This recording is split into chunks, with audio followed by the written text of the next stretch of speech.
Okay, let's check out this thing in Photoshop called the filter gallery. But before going any further, I'm going to revert my mad scientist, my scientist2.psd file. So I'll just hit F12 on my keyboard to essentially remove that add noise filter that you and I had just added to this guy. And this time what I'm going to do is I'm going to head back to the filter menu. And by the way, as a quick aside, notice that the first menu item is the last filter that you and I chose. Just kind of a handy little thing to keep in mind. In any regard, I'm going to head down to Artistic, and then I'm going to choose Paint Daubs. Okay. Now, as soon as I do that, I'm brought into this massive dialog box. This is the filter gallery. And how the filter gallery works is we have our image preview here on the left-hand side. I have all of my available filters in this center column, and then over on the right-hand side, I have my settings, usually my sliders and numeric fields and drop-down menus and things like this on the top right, and then in the bottom right, we have an area that almost looks like layers, and I'll talk about that in just a second. So the idea here is I would come into the filter gallery, and I would start off in the top right corner messing around with my settings, and again,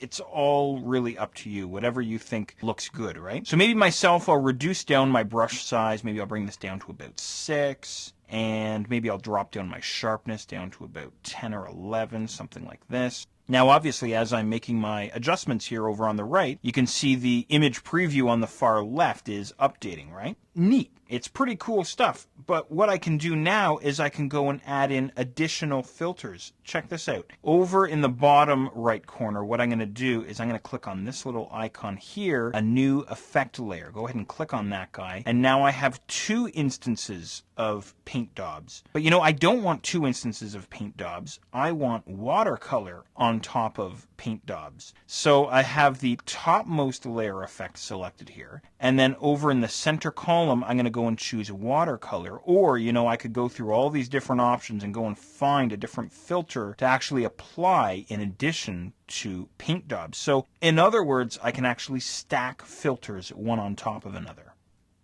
So I'm going to click on watercolor here. Now I have this watercolor effect, and I can come into the top right and start messing around. Brush detail, shadow intensity, texture, and so on. And what's really cool is I have tons of options here. I can go and add in more effects if I want. I can turn off Paint Daubs, or I could turn off watercolor, or I could go, watercolor, I don't know what I was thinking. Select that guy, hit the trash can down at the bottom, get rid of them, and then start all over again with a new layer effect. And then what the heck, maybe I would go into sketch and then say, for example, chalk and charcoal. I mean, you can really go bananas here, right? But don't forget, now that I'm done messing around with my filter and I'm done messing around with my filter gallery and I click on OK, this is a permanent change inside my photo, which of course you and I both know I am not for, right? So I want to show you now how to go about working with your filters and your effects in a non-destructive, fully editable way.